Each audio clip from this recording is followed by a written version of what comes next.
everybody. I'm Skaji. And I'm Stevie. And I'm Magna. And welcome once again to yet another Tea and Tarot Card of the Month Podio.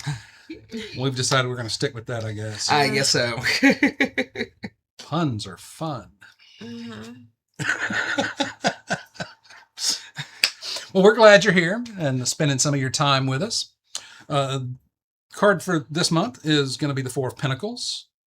But before we get into all of that, we want to be sure that you come and meet us in person at our in-person Tea and Tarot event on the first Friday night of each month at 6 p.m. right here at Books, Beans, and Candles in Birmingham, Alabama. On the third Friday, we have Sips and Stars. It's an interactive astrology event, also at 6 p.m. And on the fourth Monday at 6 p.m., there's a theme here. Fourth Monday is Magic City Pagans, and that's a different discussion topic each month. It's always a good time. It's a discussion group, so not so much lecture as interactive. We really like that interactive thing here at Books, Beans, and Candles. We do celebrate, have public rituals and other events coming up on October the 4th. The first Saturday in October is our psychic fair. So lots of different folks of us will be here. I always forget that it's the first weekend now and not the last. Yeah. I'm so used to the last weekend of September. So you can find out a lot about events and stuff going on here at the shop on our webpage at bookbeancandle.com, on our social medias, the Facebook, whatever they're calling the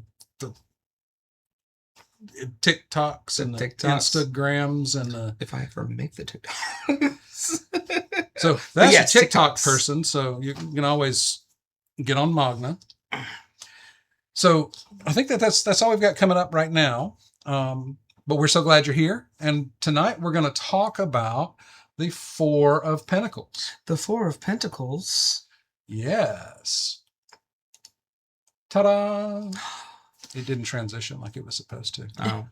And we're sorry that the cards are going to be a little bit blurry tonight. My really fancy down camera thing was in cahoots with Mercury retrograde and just would not connect to the computer. So, but I'll be putting up the cards big and clear for you to see as we talk about them. Somewhere probably back over that way. The Four of Pentacles is, on its surface, especially in the Rider-Waite-Smith card, it's got a very sort of cloistered and mine kind of vibe to it. Screw you guys, I'm going home. Yeah, it's the dragon keeping control of his hoard, like mine. And Pentacles being the element of earth is often associated with a lot of mundane things, our money and our jobs and our homes and those kinds of things. And so he's kind of got his stuff and he's got his feet on them. Nobody's taking his magic plates. Those are his. Those are his magic plates. These are mine and mine alone. And in the Rider-Waite-Smith card, he's like at the edge of town. He's not in the town. He's out there. He's out there. And he's way out there, man. He's like sequestered himself. He's become solitary. And a lot of times with the Four of Pentacles, because I associate the number 4 with earth kind of stuff. Mm-hmm. So it's stable and steady. So it's a pretty kind of structured and stiff kind of vibe, the way that I get it. But if we look at the Robin Wood card, similar vibe. I mean, same kind of stuff going on, but he's in a box. Mm-hmm. And he always very Scrooge-like. It looks very Scrooge-like. Oh yeah. Like he has made all of his stuff and separated himself from town, and the town outside looks like they're fixing to have a party. There's flags and stuff going on. And so this... You better ask me to sponsor this event. I don't want to. And so with these two, we really have that sort of grasping and greed kind of vibe going on. The Robin Wood deck kind of has a Cast of a Montejo vibe. Montedio. I can't say words. Amontillado. Thank you. That's a Edgar Allan Poe story where some guy gets just gently boarded up or bricked up in a wall.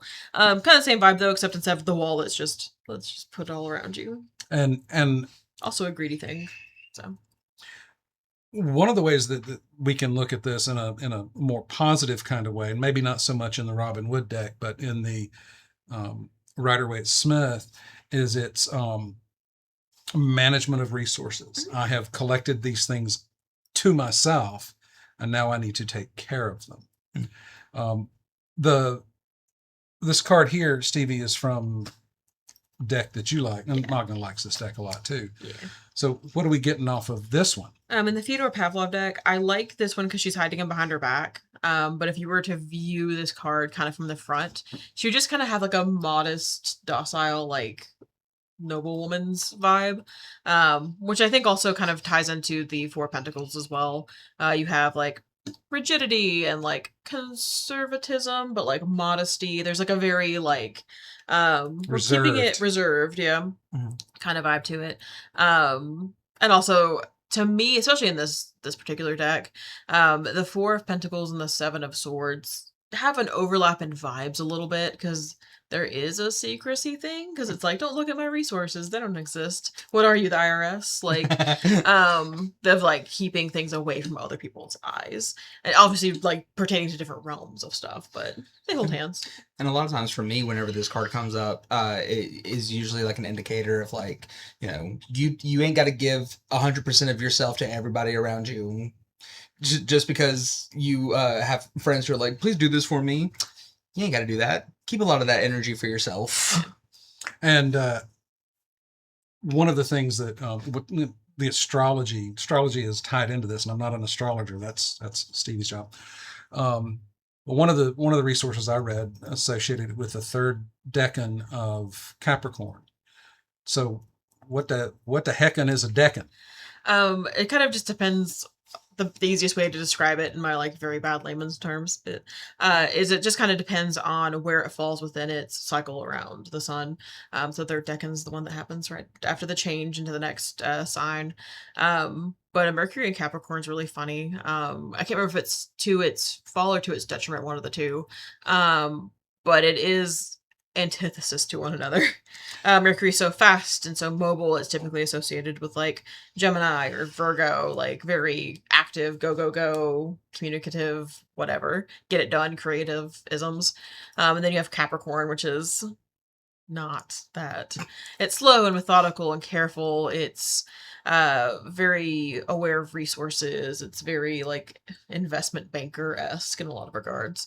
So to have like a Mercury in Capricorn is to kind of have the friction of like, I gotta go fast, but no, you're not. Well, and another way, I guess, of looking at that too would be going, you know, Mercury is air. So we've got air and earth, so we have that intellect and mind aspect of that. So one could almost see this energy as a manager kind of vibe. It's harmonious, but not in a lot of regards. Like the intellect, because Capricorn is generally considered pretty knowledgeable. It's just how you go about exerting that knowledge is usually that friction point between the two, definitely. And Magna, this is out of your deck. Yes. So this is the Four of Pens out of the Divine Diversity Tarot deck. And I liked this one a lot because, once again, we have a very regal-looking individual like we do with the Fyodor Pavlov. But instead of just hoarding all of these things, the Pentacles is represented in different areas of life. So obviously we have the main Pentacle here, which is the globe. So possibly looking at holding on to the wealth of travel that he is able to do based on where he is in life. The belt could represent, you know, a lot of, I'm going to say stability, because without belts, chaos would ensue. You know, not the chaos. So holding on to, you know, those things that help keep us secure would be another way of looking at it. The pentacle in his hand could represent all of the food that we were able to get because of the journey that we've been on. We were able to prosper financially to be able to afford that food. And then the one above his head, I like it because it doesn't read as crown to me. It reads as crown chakra. So holding on to that higher self on the spiritual path that we've been on. So different avenues, all within the realm of physical things, except for the crown chakra. That's all energy work. But different rounded things to keep focus on. Yeah. Well, and I see that great big old belt, and I'm thinking wrestler. But that just the made Four of me. Pentacles is coming off the top row. And talking about that the wealth of resources and what we can do in the Urban Tarot by Robin Scott, it's an image of Times Square. And City that never sleeps. And the way that the author talks about it in the guidebook as the Four of Pentacles doesn't have to do with greed, but in a sense of security. Yeah. Having enough to meet your needs and maybe have some left over. But looking at the idea of the crass commercialism represented by something like Times Square, which is some of the most expensive ad space in the world, does bring in that sort of capitalist vibe. It's very consumerist, yeah. So there is a little bit of a dichotomy there. But I did like the description of that the author made of money itself is not evil, right? And even in the Christian book, for the love of money is the root of all evil, and it's often misquoted. So money is just another way of representing, as it's laid on a card, power, resources. The amount of my friends who are like, money won't fix all your problems. Actually, it'll fix a good bit of them, actually. It'll fix the ones that are caused by not having money. Yeah. And then we take a different take almost entirely. Let's say, what's going on over here? This is the Wildwood Tarot, and we've got our little dear friend hanging out underneath these stones. That would be what we would call a dolmen. A dolmen? A dolmen. I'm going to dole out a little bit of knowledge about that. It's a passage tomb, megalithic passage tomb. And so our little dear friend is hanging out under this thing, and they title this card Protection. All of the other stuff in these other cards, I don't get that overt protection vibe, which is showing in this. And the Wildwood does take a little bit of liberties with the way that they use. It's sort of Rider-Waite-Smith adjacent. But if we think about the ideas of security and protection.